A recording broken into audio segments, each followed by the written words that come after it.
Hi guys, for today's content is walk tour around the coastal area of Barok. So I'm here in Barok. A while ago, I'm doing the live streaming in basketball. Barutak Dio versus Atabar. Winner po yung Barutak. Congratulations sa Barutak Dio. Thank you guys. Sa talan. So diri na. So sige pa ila warm up sa sunod.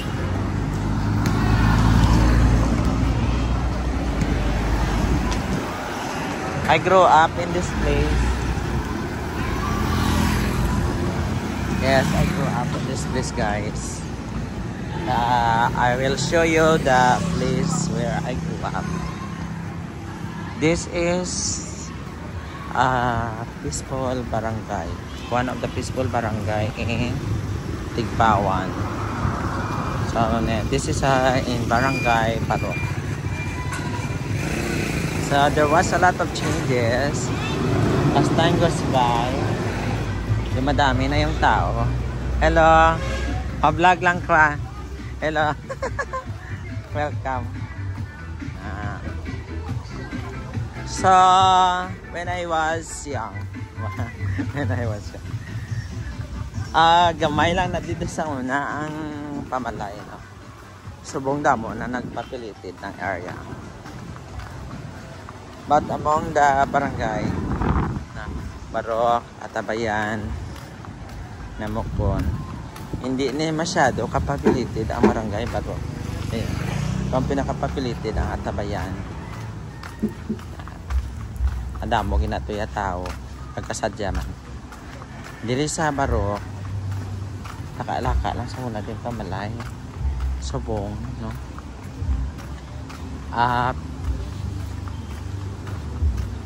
15 years after, ganito na yung tsura na. May improvement. Kasi hindi pa ni semento, kauna. Lupa pa na din nga, tapos may baras-baras. Salin ako kayo na sa basketan. Dala ko ako na ito. Yes guys. So nagalakat lang ako din sa Barangay Barok, Tigpawan, Iloilo. And just doing a walk tour. Because I'm also a traveler. I love to visit different places. May mo bike ba?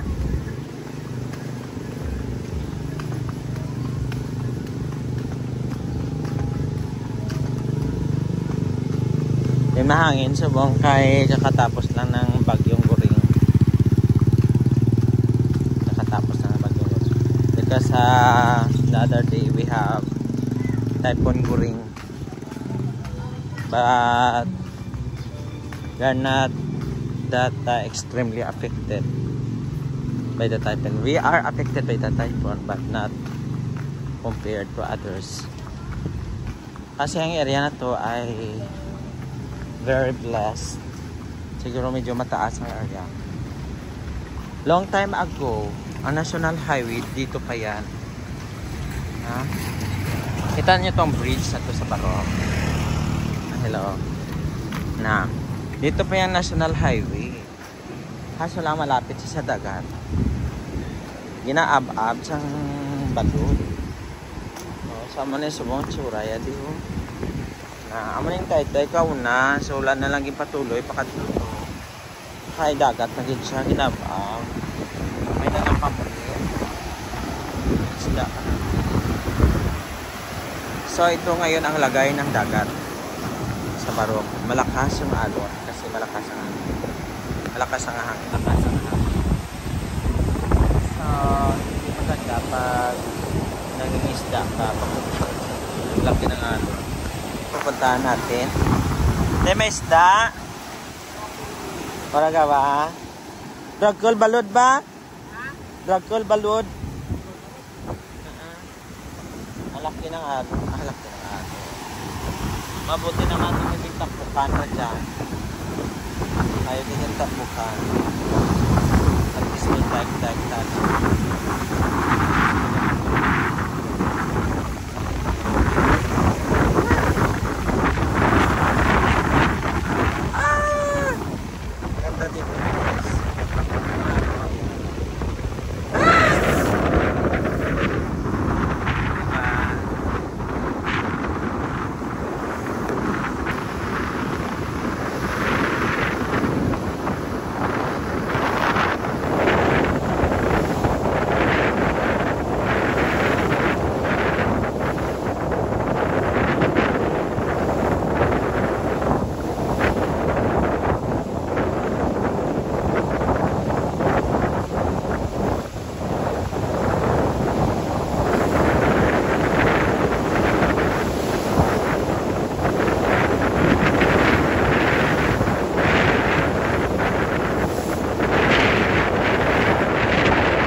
ng basa ko.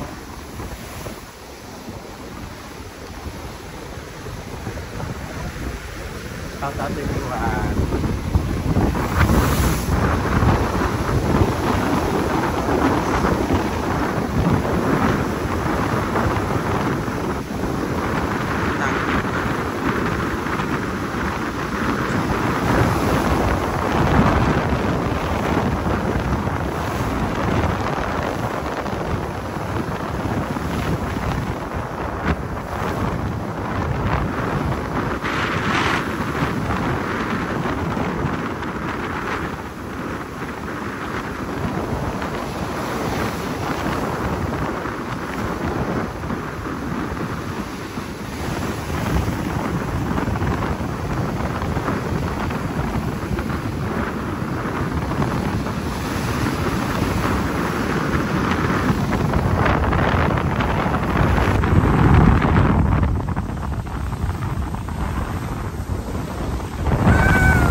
Have is sea transportation.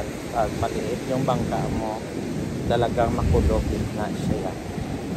I think hindi puro pwede na mangisda sa dagat naman ang sitwasyon sa dagat na kabaskog sa hangin, kabaskog man ang hawin.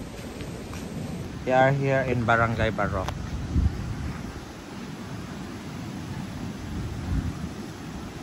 River Rock yan.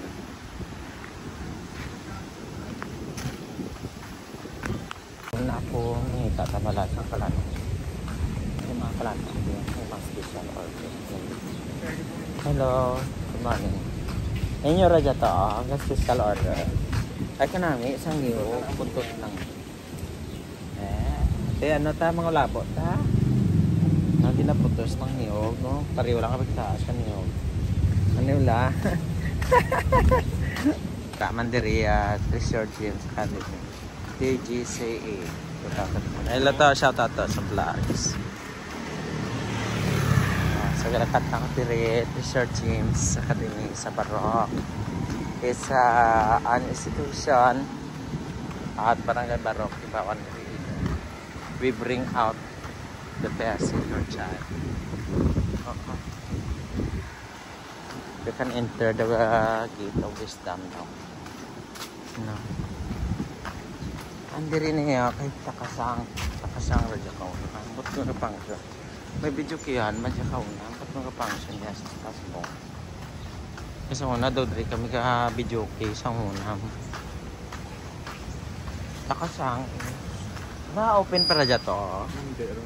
Hindi ron. Wala na sa video kiyan. Buhay ron. May balay na. Balay na naging patindugan na lang nila. Okay. Sige ta. Oo, takasang. Amo na yung ilang. Ano gali ko? Ay, wala na ni. Amo na yung ilang. Abit si Sir doon na. Wala na kapapos.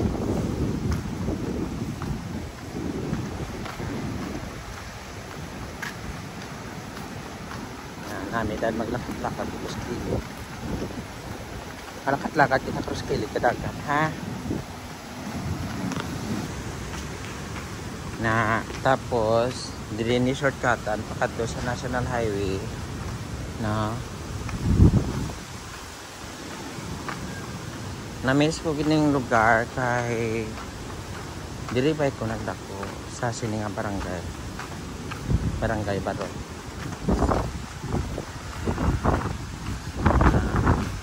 kung may time ko kada hapon, diri ko na kakadto sa Barok, sa coastal area ng area.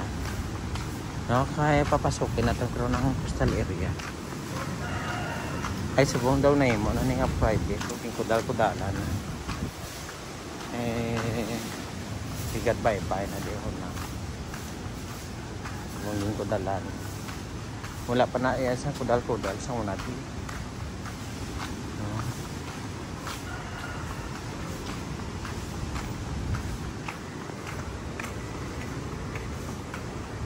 Kawaligya ang niyog. Lagyan. So, na makapsay ka mga hagilin. Mapabaybay kita ha. Pabaybay kita sa po. Kaya pakita ko sa inyo ang matahong mga baybay. Mga malalang yung alagyan. Ito na yung mga natin nga private property. Actually, pabitumin para dyan kay dagat. So, ayan. Na layo pa na gawa. Okay. Buong lapit-lapit na hindi ko lapit na sa kalsada. Kapit resort na nila. Buong lapit-lapit na dito. Okay. Right.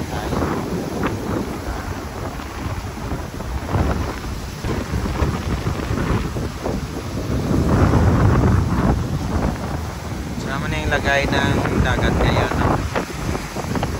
Malakas yung naman.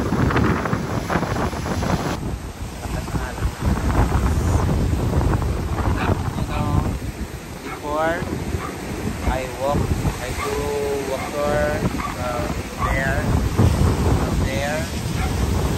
car, malayo doon, nilalakad-lakad ko lang yan.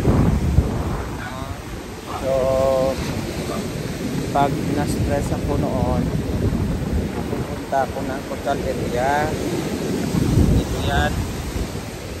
Tapos ang ginagawa ko, lakad ako ng lakad hanggang makalakad ako sa malayong malayo.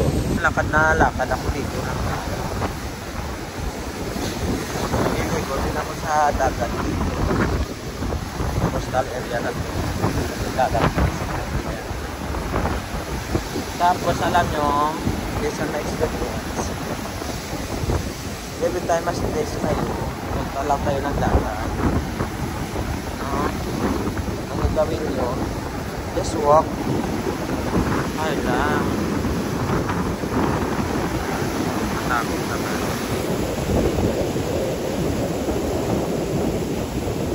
I just walk here. Yan, coastal area na to. Very lang.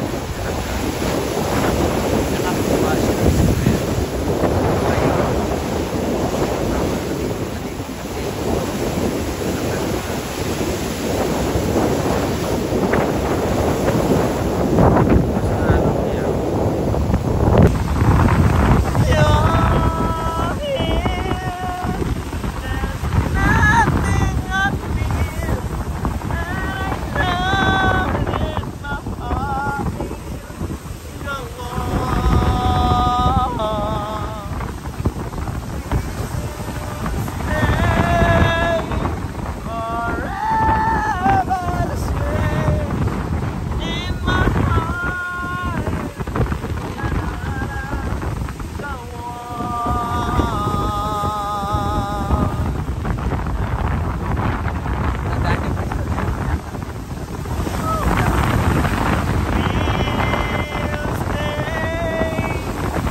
So ang lakas ng alon sa dagat sa Barok.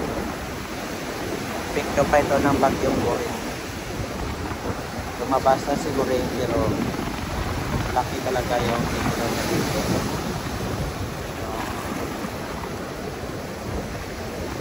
Sa pagkaroon ng bagyo sa Pilipinas, nakapekto ito na malaki sa dagat. Ano tayo sa mga tao dito sa dagat sa storm surge. Ay kanami isang ano new. This is a coconut grass, kinakupras ang coconut along the coastal area of Barok.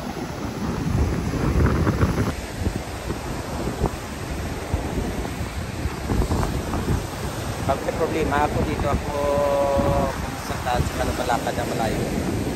Hearing that sound of the sirens. Maabot na dito.